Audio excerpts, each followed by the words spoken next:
about to be a newly single mom. I am in the middle of a divorce.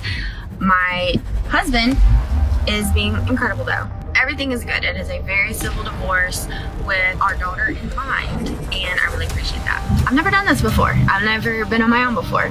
So if you have any tips, making money, anything like that, like I would really appreciate it. So I'm turning to TikTok because I feel like it always has the answers, and I really need some advice right now. So what do you do whenever you feel like God is just being silent? That was Jennifer Sheffield. 18 days after recording those words, she was dead. On the morning of December 28, 2024, Jennifer Sheffield and her estranged husband, Brandon Sheffield, were found inside their home in Brandon, Mississippi. Investigators concluded that Brandon shot Jennifer before taking his own life. They had been in the middle of a divorce, one Jennifer had publicly described as respectful, cooperative, and peaceful. From the outside, it looked like a rare example of two adults separating without bitterness. But what the internet saw, and what was happening behind the front door, were two very different stories. For Jennifer's family, the morning began with something that felt unusual. Phone calls, then more phone calls. Neither Jennifer nor Brandon answered. That wasn't normal. Their vehicles were still parked outside the house, suggesting they hadn't gone anywhere. As concern turned into alarm, relatives drove to the property themselves, hoping there was a simple explanation.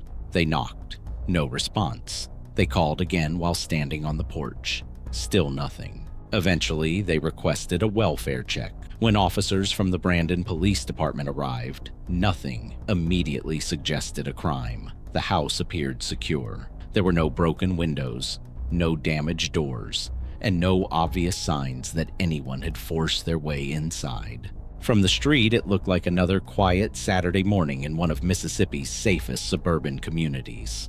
But inside, everything had already changed. Officers entered the residence. Moving room by room, they discovered Jennifer Sheffield and Brandon Sheffield dead inside the home. The investigation that followed quickly ruled out an intruder. According to investigators, Brandon Sheffield had shot Jennifer before turning the gun on himself. Just weeks earlier, Jennifer had been talking about mortgage payments, budgeting tips, and starting over as a single mother. Now those plans were over. To understand how a divorce Jennifer described as civil ended this way, you have to go back long before police crossed that front doorway. Jennifer Sheffield wasn't someone people expected to see at the center of a homicide investigation. She was 30 years old, highly educated, ambitious, and by almost every account, deeply compassionate. She earned a bachelor's degree in biochemistry before completing a master's in medical science and biology. Rather than stopping there, Jennifer had even bigger plans. Friends said she hoped to continue her education and eventually become a physician. In the meantime, she worked in one of the most demanding environments imaginable, an emergency room. An ER doesn't allow hesitation. Every shift requires split-second decisions, emotional control, and the ability to stay calm while people around you are experiencing the worst moments of their lives. Coworkers remember Jennifer as exactly that kind of person. Calm, professional, someone they were genuinely happy to work alongside. Helping strangers wasn't just her profession, it was part of who she was. Outside the hospital, however, Jennifer's world looked much softer. On TikTok, she wasn't talking about emergency medicine. She shared gardening projects, recipes, home life, budgeting, small moments with her family. The videos felt refreshingly ordinary. No luxury lifestyle, no manufactured perfection. Just someone documenting everyday life with warmth and optimism. Faith was another constant in Jennifer's life. Friends described her as someone whose relationship with God shaped nearly everything she did, which is why one particular TikTok stood out. Unlike her usual content, Jennifer wasn't sharing advice. She was asking for it. Looking directly into the camera, she admitted something intensely personal. She felt like God had gone silent. She spoke about praying, waiting, and hearing nothing. To many viewers, it seemed like a moment of spiritual uncertainty. Looking back now, those words have taken on an entirely different meaning. Brandon Sheffield presented a very different public image. 10 years older than Jennifer, he was 40 years old when he died.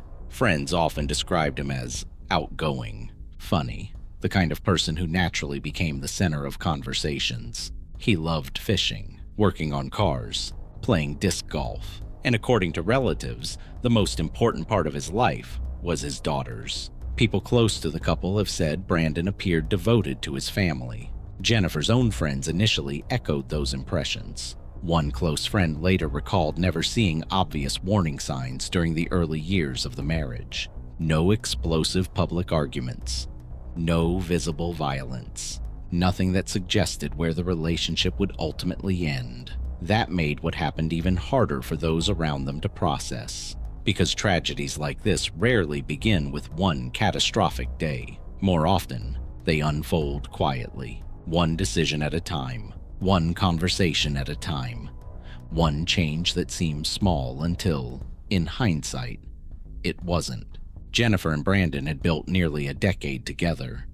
She had embraced not only their relationship, but also the responsibilities that came with Brandon already being a father. Together, they created a blended family and later welcomed a daughter of their own. To neighbors, to co-workers, and even to many friends, they looked like a family with a future, but appearances can be remarkably convincing, especially when the people living inside them are trying just as hard to believe the picture themselves. And by the fall of 2024, that picture was beginning to crack. By the autumn of 2024, the marriage Jennifer and Brandon Sheffield had spent years building had reached a point where neither of them could pretend everything was fine.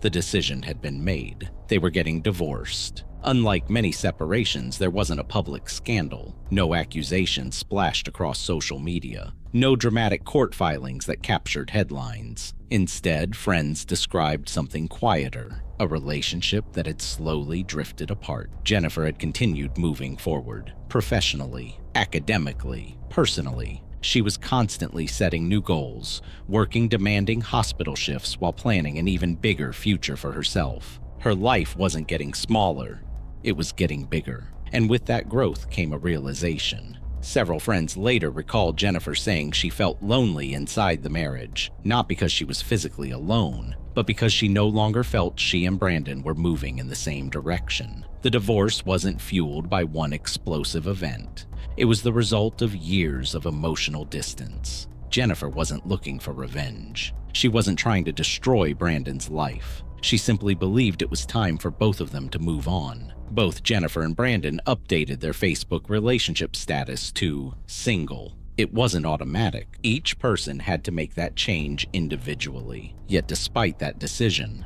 they continued living under the same roof. Financial realities, shared parenting responsibilities, and the logistics of divorce meant they hadn't physically separated. From the outside, life still looked almost unchanged. Inside the house, however, the relationship had fundamentally shifted. And that period, when a relationship has ended emotionally, but the couple still shares a home, is recognized by domestic violence experts as one of the most dangerous stages of separation. Jennifer, at least publicly, seemed optimistic that they were navigating this transition successfully. On December 10th, 2024, just 18 days before police would arrive at their home, she uploaded another TikTok. It would become one of the most heartbreaking videos she ever recorded. Speaking directly to her audience, Jennifer explained that the divorce was going well. She described Brandon as incredible. Today, millions have watched that video knowing how the story ends. But Jennifer didn't. She believed she had a future, and that may be the hardest part to watch. Behind closed doors, no one knows exactly what conversations took place over the next 18 days. Investigators have never claimed to know every detail. There were no cameras inside the home documenting those final weeks. No recordings revealing the arguments, if there were any. Only 2 people knew exactly what happened inside that house, and neither survived to tell the story. What investigators could establish was the timeline.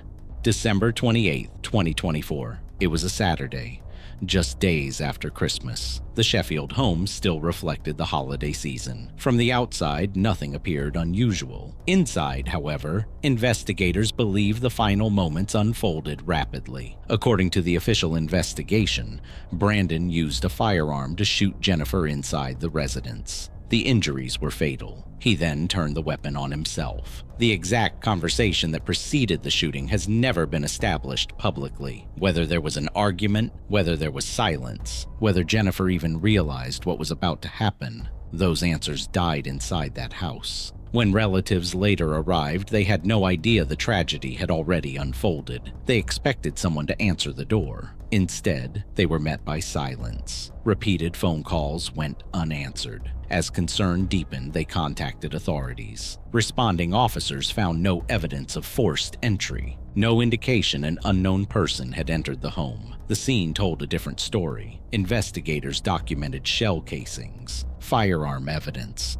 ballistic findings. The physical evidence pointed in one direction. Police concluded Brandon had shot Jennifer before taking his own life. Legally, the investigation ended almost as soon as it began. With the only suspect deceased, there would be no trial, no courtroom testimony, no cross-examination, only forensic evidence, official reports, and a family left searching for answers that may never fully exist. For many people following the case, Jennifer's TikTok videos became impossible to watch the same way again, especially the December 10th recording. The words hadn't changed, but their meaning had. What once sounded like relief now sounded heartbreaking. Not because Jennifer was dishonest, but because by every public indication, she appeared to believe the separation was going to be peaceful. 18 days later, her family would be standing outside a locked front door, wondering why no one was answering. But for Jennifer's loved ones, the questions didn't end there. How could someone who had publicly described the divorce as respectful and cooperative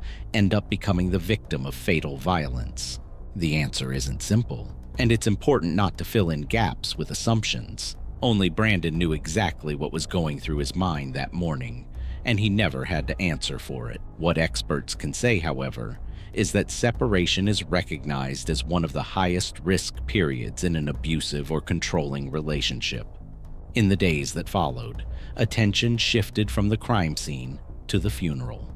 And once again, the case generated national discussion. Jennifer and Brandon's families chose to hold a joint memorial service. Photographs from the service later circulated online. Many people were struck by the contrast between the memorial displays. Brandon's table featured numerous photographs, personal items, and memorabilia reflecting different parts of his life. Jennifer's memorial appeared much smaller by comparison. Those images prompted thousands of comments across social media. Some believed the joint service reflected compassion for two grieving families connected by children. Others felt deeply uncomfortable honoring the victim and the person investigators concluded had killed her in the same ceremony. It became another reminder that even after the investigation ends, grief rarely follows a straightforward path. Families are often left navigating impossible decisions under unimaginable circumstances. Lost in many of those online debates were the people whose lives changed forever, the children. Jennifer had devoted years to raising a blended family. She had embraced motherhood while building a demanding career. She had spoken openly about preparing to support her daughter as a single parent. Instead, two young lives were left without the future either parent had imagined. For Jennifer's co-workers, there was another painful reality. An emergency room nurse who had spent years helping strangers through their worst moments could not be saved from her own. Friends remembered her intelligence, her kindness, her determination, the goals she still wanted to accomplish. She wasn't finished. She wanted to continue her education. She wanted to become a physician. She wanted to buy a home. She wanted to build the next chapter of her life. Those plans ended inside the house where she believed she was beginning again. And then there are the videos. Jennifer's TikTok account remains a time capsule. People still discover the clip where she asks what to do when it feels like God has gone silent. Others find the December 10th video, where she smiles into the camera and reassures thousands of viewers that her divorce is going well.